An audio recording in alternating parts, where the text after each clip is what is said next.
Hi, and my name is Jenny, and in today's video I will show you 8 amazing and popular watches that will suck to own. Now I know that it sounds paradox, but you will see. As amazing as some of the iconic watches out there can be, there are sometimes huge issues you should definitely be aware of before buying them. So that's why in this video I will share with you 9 amazing watches starting from budget to high end that suck to own. So let's get started. Right, the first watch on this list is an iconic chronograph with a rich history that is well known not only for its column wheel chronograph, but also for the fact that it is also one of the most affordable column wheel chronographs of its kind. Of course, I am talking about the Seagull 1936. The new recreation of the Chinese military classic has lots of fans, and I own one myself too. It is hand-wound and absolutely stunning, and with its case size of only 38mm in this configuration, it is pretty nice for everyone with, you know, average size wrists like mine. It's the watch I have received the most compliments on, so wearing it is always so much fun, but there are a couple of things that can potentially ruin that fun. First off, with a watch like that, you know, hand-wound, column wheel and all that, you have to think about not only what happens when things go smoothly, but also what to do when there is a problem with a movement like that. It can be really tricky to find someone to be able to service it should there be any issues. So your first step would be to find someone, but then there's the second part where you probably have to, you know, expect servicing costs being higher than the initial price of the watch itself because of the special type of movement. So yep, though this is an amazing watch, it is only amazing as long as it works just fine. As soon as you run into problems, it can get really expensive. The next watch has been making huge waves in the past couple of years, and it's, you know, no surprise why. With the PRX 80, Tissot introduced a 70s inspired full steel watch that works so well on so many wrists. The biggest plus here is the fact that you can get, you know, a great Swiss-made watch with amazing finishing at a great price point and lots of different dial options to choose from. But if we take a closer look to check what's inside the mechanical version of this, because you can also get it in quartz, there is something you need to know before buying it. Unfortunately, the mechanical version does not have an adjustment lever to, you know, fine-tune the accuracy, which is a letdown for those of you who are, you know, out there really like to keep it flawless when it comes to timekeeping and checking. So in case you want to get it adjusted, you have to bring it back to Tissot. And second of all, the movement itself is made from lots of plastic parts, which makes it, just like the Seagull, tricky for lots of watchmakers to service, and it is also not the best feeling, you know, knowing that either. So though this watch comes as a great overall package, there are a couple of things that really dampen the fun here. Let's continue with Timex. Timex is well established and provides very cool watches at an affordable price point. The reissue of the Batman and Pepsi bezels were super fun, and my husband and I each got one of them when they were released because, you know, we liked them so much. But it did not take long for us to realize that this is not only a watch, but also a really painful arm hair remover too, because that bracelet is pulling out your arm hair like there is no tomorrow. So if you want to wear an affordable Pepsi or Batman design, you have to mentally prepare yourself for the pain. Plus, you also have to get your glue gun out too, because the bezel popped off after a year of wearing it. So yeah, it is fixable, but not ideal that your €180 watch falls apart after a year of wearing. Right, the next one is something very controversial, and it was so very hyped when it came out. Of course, I am talking about the Moonswatch.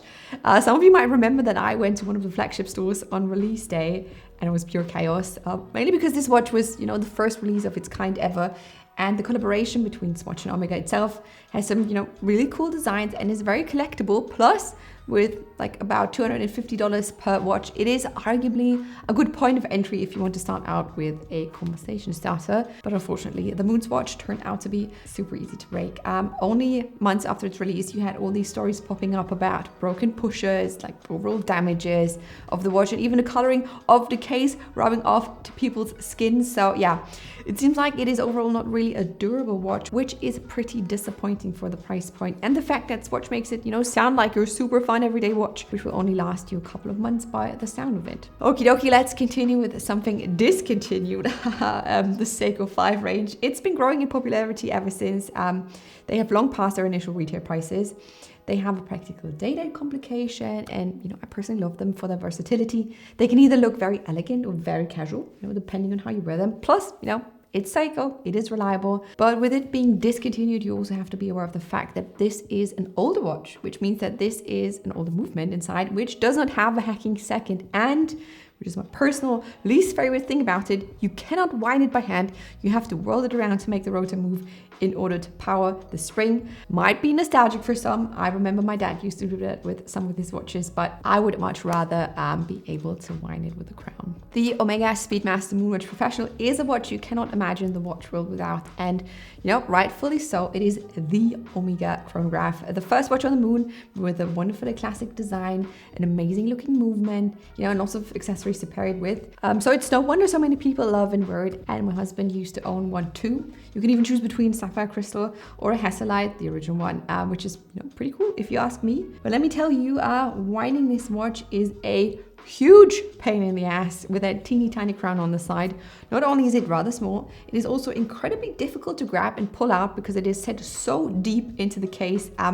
This wouldn't be that big of an issue if it weren't for the fact that this is a manual wind watch. So you are confronted with that problem every couple of days, and it has been known to be one of the most annoying things about this watch that makes it suck to own. Alrighty, and we are moving up in terms of price here because now we have to face the AP Royal Oak issues.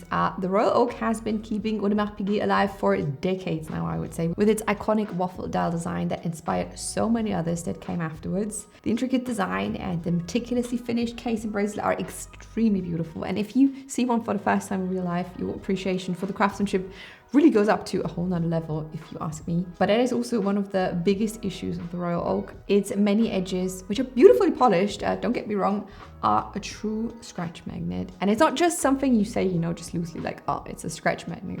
I really mean it. Those edges scratch almost instantly, including, you know, the screws on the bezel, even though they are recessed into the bezel. It's really crazy. I've never seen a Royal Oak that's older than a month without major scratches. So if you want to prevent that, which, you know, I can totally understand, you really have to baby it, and that can really take out the fun with this watch. And that, my friends, is also the case with our last watch in this video. Of course, I am talking about the 5711 Nautilus from Patek Philippe. It is a classic Patek, probably the most, you know, well-known since the 1970s. It has reached some crazy pre-owned prices on the grey market, you know, and it is still going strong. Obviously, not only because of its, you know, iconic status, but also because it is truly, you know, a comfortable watch to wear with its, you know, smooth edges, the accuracy, interesting octagonal case shape, and so on. But it's also the case that is going to drive you nuts because, same as the Royal Oak, it will attract scratches like there is no tomorrow. Like, probably even thinking about scratches will give it scratches. The smooth surface and the polishing of the bezel will sit on your wrist in a way that will automatically catch every desk corner or door handle or whatever. And since this is such an essential part of the entire watch face, it is pretty disappointing that it wears off like that, which sucks if you own one. Right now, you know exactly what you are in for when buying or wearing one of these 9 iconic watches, so you don't get that buyer's remorse like so many have, including myself. Let me know in the comments down below which amazing watches you think suck to own, and give this video a thumbs up if you have enjoyed it. And that's all I have for you today. Thank you so much for watching, and I will see you in my next video. Bye!